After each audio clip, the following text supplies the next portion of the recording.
if you want to stand out in your industry and make it easy for your ideal customers and clients to find you, then a trademark is your best friend.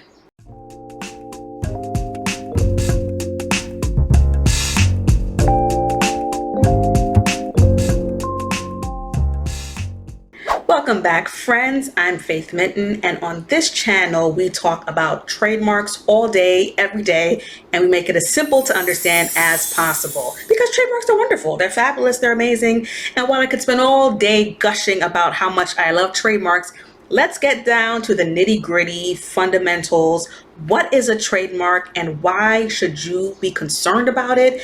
Why should it matter to you? So a trademark is a type of legal protection for a business's brand identity. A brand identity is something that helps people to recognize a business and to distinguish it from any similar businesses. So examples of things that make up a brand identity for a business include things like the business name or the business tagline or the business logo.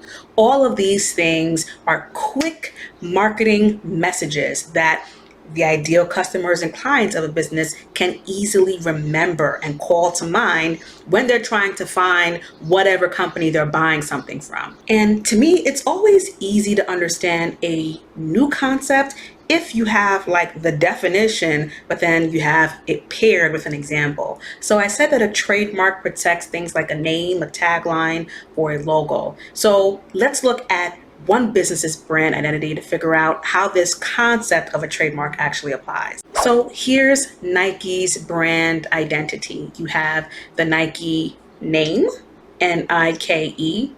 Then you have the Nike swoosh, which is their logo, or at least one of their many logos. And then you have the Nike tagline or slogan, which is just do it. When you see each of these things on a pair of sneakers or on clothing or a backpack or anything else that Nike sells, you automatically know that this is the Nike brand. You can readily and easily identify Nike as the source of these products. And based on your own interactions with Nike, for example, you have a certain idea about what the cost of the products will be, what the quality of the products will be, what your experience will be like wearing the product or purchasing the product. All of these ideas start flooding through your mind the minute that you know the product is associated with Nike based on either seeing the Nike name, its logo, or its tagline. And that is the power of a trademark. It is all about giving people who will support you, whether as your customers, as your clients, as your fans, supporters, whomever. It's about giving them an idea for who you are, what you stand for, what you represent. And if you're new to business, you know that it takes a little while to sort of craft your brand and figure out how to communicate what you need to say about your business to the people that you want to purchase your stuff, right? But once you do the hard work to figure all of that out, it's important to you. It means something to you. And then, of course, your concern is, I don't want anyone else to take this from me or to use something similar to what I'm using. That's where the legal protection comes in. That's where a trademark registration can be helpful for you. So what are the different types of trademarks? Well, there are three basic ones: common law trademarks, state trademarks, and federal trademarks.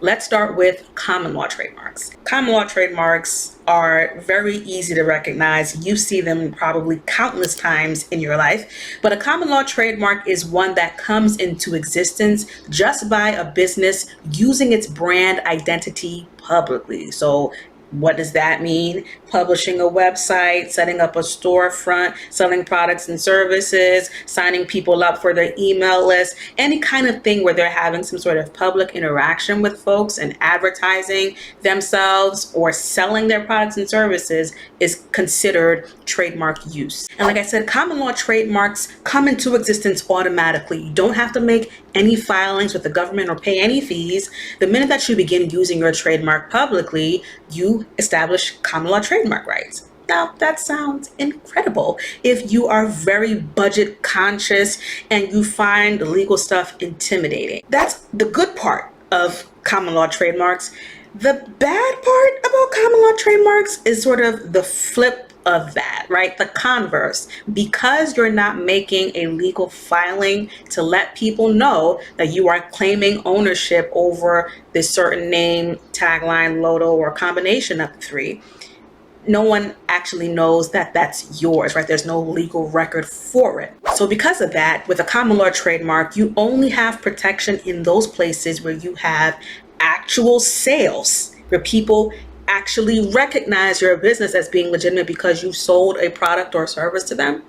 And that can be really frustrating and limiting in a world where we are very connected on the internet, right? You want to be able to have protection outside of the specific places where you have made sales. And when I mean specific places, I mean like the specific city or particular region of a state, right? Just because you make a sale in the state of New York does not mean that you have common law protection in the entire state of New York. It may just be that you have protection in the Bronx where you made your sale, right? So common law trademarks are really, really limited. They're great for when you're just getting started, but you don't want to stop there. You want to move beyond that and make an actual trademark registration. So in terms of trademark registrations, you have two options. Remember I said before, there are state trademarks and federal trademarks. So let's start with state trademark. With a state trademark, you make a filing with your state agency, usually the same one that you set up your LLC with. And sometimes they might even like try to sell you a package, a combo package where if you file your LLC today, you can file a trademark too, right? And so that seems attractive to some people because they've heard that trademarks are important and they want to protect their brand. But the problem with a state trademark is that it only gives you protection in the state where you have filed the trademark.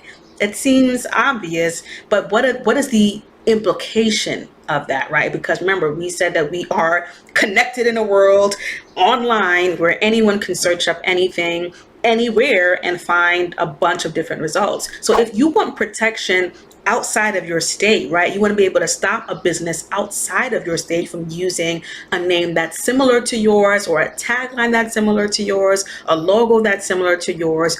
You can't stop with the state trademark because a state trademark will not give you that protection. If you want that kind of overall nationwide protection, you have to go for a federal trademark registration. And federal trademarks are the ones that are fabulous. That's the kind of trademark that we spend millions of hours on this channel talking about, because federal trademarks can give you exclusive rights over your brand identity. So that means if someone in your industry, a competitor, begins using a name that's similar to yours, or a logo that's similar to yours, or a tagline that's similar to yours, and you have a federal trademark registration for it, you can stop them. You can get their pages taken down off of social media. You can send them cease and desist letters. You can force them to change their branding. You have all these wonderful remedies available to you with a federal trademark registration. And that's why federal trademarks are important. They shine an incredible spotlight on your business and keep the focus on your business by preventing anyone else from using something that is too close to what you're using. But that assumes certain things, right? That assumes that you have chosen a name or a tagline or a logo that is unique to you and really can only identify your business. The trap that lots of entrepreneurs and small business owners fall into, unfortunately, is choosing something that isn't very unique. So, how do you build a unique brand identity? Well, you're going to want to start with a unique name, right? Because the names are more easily memorable than taglines and logos. And then once you've chosen a unique name, you can build the other portions of your branding around that. Got questions? Drop them in the comments. I'll be happy to answer and clarify anything that seems confusing. And if you found this video helpful, give it a thumbs up. Don't forget to subscribe for more Trademark Tea. Until next time.